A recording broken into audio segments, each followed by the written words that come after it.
Bismillahirrahmanirrahim. Assalamualaikum warahmatullahi wabarakatuh. Innal hamdalillah nahmaduhu wa nasta'inuhu wa nastaghfiruh wa na'udzu billahi min syururi anfusina wa min sayyiati a'malina. May yahdihillahu fala mudhillalah wa may yudhlil fala hadiyalah. Asyhadu an la ilaha illallah wahdahu la syarikalah wa asyhadu anna Muhammadan 'abduhu wa rasuluh. Qala Allah ta'ala fil Qur'anil Karim ba'da an a'udzu billahi minasyaitonir rajim. Bismillahirrahmanirrahim. Ya ayyuhalladzina amanu taqullaha haqqa tuqatih wa la tamutunna illa wa antum muslimun. Rabbi shrah li sadri wa yassir li amri wahlul 'uqdatam min lisani yafqahu qawli. Allahumma la sahla illa ma ja'altahu sahla wa anta taj'alul hasna idza syi'ta sahla. Assalamualaikum sahabat fillah, ketemu lagi dengan Ana Ummul Lubna. Alhamdulillah, dengan rahmat dan hidayah Allah Subhanahu wa taala kita diperkenankan kembali untuk belajar bareng. Untuk belajar bareng kita yang kemarin banyak kita bahas tentang berkenaan dengan kepribadian wanita. Sekarang kita membahas kembali tentang kita belajar bareng tentang hukum-hukum berkenaan tentang wanita haid. Untuk hukum-hukum berkenaan tentang wanita haid dibagi menjadi 11 poin, dan di sini kita akan belajar bareng, membahas bareng sedikit demi sedikit. Kita akan belajar di awal pertama yaitu 5 poin dulu. Bismillah. Untuk poin yang pertama yaitu bekas wanita haid. Apa sih yang dimaksud dengan bekas wanita haid itu? Yang dimaksud dengan bekas wanita haid yaitu bekas makanan ataupun minuman. Di sini yang dimaksud dengan bekas makanan atau minuman apabila wanita haid itu setelah kita pakai bekas minum ataupun makanannya, hukumnya yaitu suci. Jadi tidak ada hukumnya najis ataupun haram. Sebagaimana perkataan dari Aisyah radhiyallahu anha bahwasannya beliau berkata, sedang aku dalam keadaan haid. Kemudian aku berikan kepada Rasulullah Shallallahu Alaihi Wasallam dan beliau meletakkan mulutnya di mana aku meletakkan mulutku. Jadi dalam keadaan haid, waktu Aisyah dalam keadaan haid dan beliau minum di gelas. Setelah itu bekas minumannya itu diberikan kepada Rasulullah dan beliau meletakkan mulutnya di mana di bekas Aisyah meletakkan mulut beliau. Jadi digaris besari untuk bekas makanan ataupun minuman untuk wanita haid yaitu hukumnya suci. Ijma'ul ulama berpendapat kesucian seorang muslim, keringatnya, air matanya ataupun ludahnya. Meskipun beliau dalam keadaan haid, junub, berhadas ataupun nifas. Jadi walaupun seorang muslim dalam keadaan berhadas, wanita yang sedang nifas, haid ataupun junub, jadi keringat, air ludahnya, air matanya, bekas makanan dan bekas minumannya itu hukumnya suci dan tidak haram ataupun tidak najis. Kemudian untuk poin yang kedua yaitu darah haid.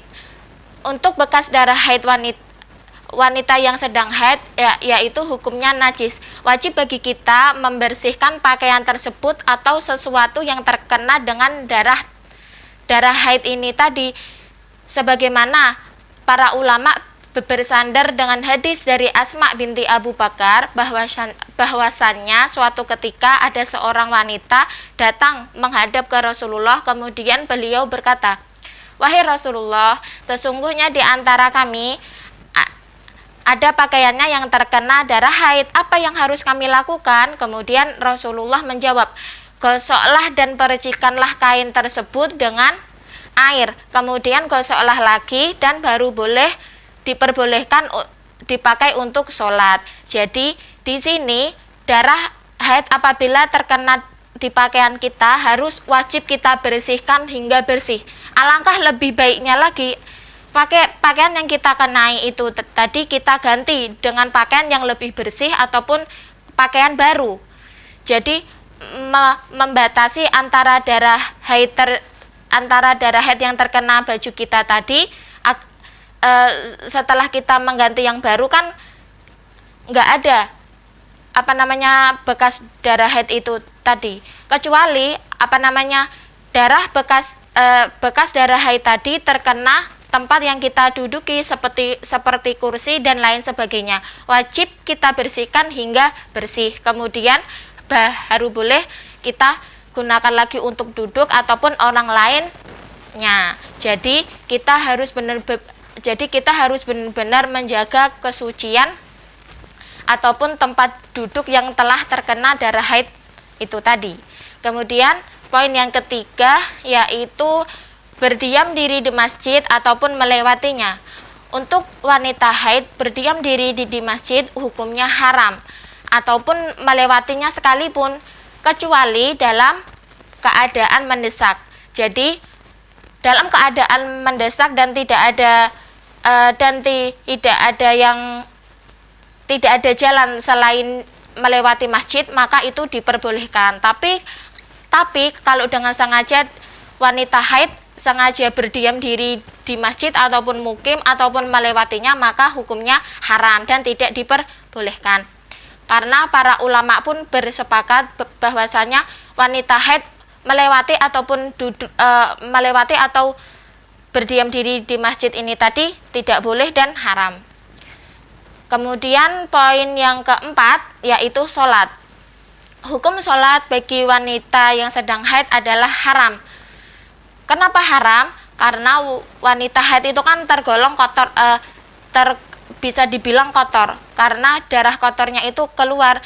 Tidak wajib baginya untuk melaksanakan sholat, meskipun sholat wajib 5 waktu ataupun sholat sunnah lainnya. Sebagaimana perkataan dari Aisyah radhiyallahu anha, sesungguhnya kami diperintahkan untuk mengqadha puasa dan tidak diperintahkan untuk mengqadha sholat. Jadi walaupun kita haid tidak diwajibkan untuk sholat itu tadi. Walaupun sholat wajib 5 waktu, apabila kita sengaja mengerjakan sholat tersebut dan dalam kondisi haid, maka hukumnya haram. Kita terang-terangan berdosa. Kemudian poin yang kelima yaitu berpuasa. Sebagaimana halnya poin berpuasa dan sholat ini tadi sama. Untuk hukum berpuasa bagi wanita yang sedang haid yaitu haram. Apabila wanita yang sedang haid ini tadi sengaja dia mengerjakan puasa, entah itu puasa wajib seperti puasa di bulan Ramadan, apabila dia sengaja melaksanakan puasa tersebut, maka hukumnya haram. Dia berdosa secara terang-terangan. Sebagaimana kita kembali ke hadis dari perkataan Aisyah radhiyallahu anha ini tadi, sesungguhnya kami diperintahkan untuk mengqadha puasa dan tidak diperintahkan untuk mengqadha sholat. Jadi apabila di puasa Ramadan ini wajib bagi seorang muslim untuk melaksanakan puasa Ramadan.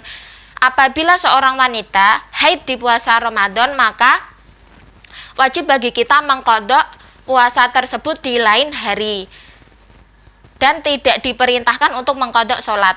Jadi kita hanya wajib mengganti puasa di lain hari apabila puasa itu wajib, seperti puasa bulan Ramadan. Tapi kalau untuk puasa sunnah seperti Ayaumul Bid ataupun puasa Senin Kamis ini tidak harus diqadha ataupun tidak harus diganti. Yang harus kita ganti ini tadi yaitu puasa wajib seperti puasa di bulan Ramadan. Sebagaimana halnya untuk wanita haid apabila dia sebagaimana untuk wanita yang suci, maksudnya wanita yang tidak haid, apabila di siang harinya dia melaksanakan puasa dan di sore harinya dia akan merasa, dan di sore harinya sebelum masuknya waktu berbuka puasa, dia merasakan akan keluarnya darah haid dan ditunggu sampai maghrib. Setelah dia berbuka puasa, darah tersebut baru keluar, maka puasa yang dia kerjakan di siang hari itu sah dan hukumnya sempurna. Karena apa? syariat Islam menghukuminya pada keluarnya darah haid, bukan pada saat mau keluarnya darah haid. Jadi untuk wanita yang siangnya berpuasa, kemudian pada setelah sholat asar kok aku kayaknya ngerasa mau haid gitu ya, mau keluar darah haid, tapi sampai dia berbuka puasa di maghrib darah haid tersebut belum keluar dan keluarnya setelah maghrib, maka puasa dia makbul, puasa dia sah dan hukumnya sempurna. Tidak ada pengurangan ataupun pengecualian untuk dia membatalkan puasa tersebut. Karena apa? Syariat Islam menghukuminya itu pada saat keluarnya darah haid, bukan pada saat akan merasanya darah haid. Keluarnya darah haid. Alhamdulillah, untuk belajarnya kita hari ini membahas 5 poin dulu. Yang poin selanjutnya insya Allah kita belajar bareng di lain waktu. Semoga yang sedikit ini bermanfaat. Syukron limusyahadatikum wa ilal liqa. Wassalamualaikum warahmatullahi wabarakatuh.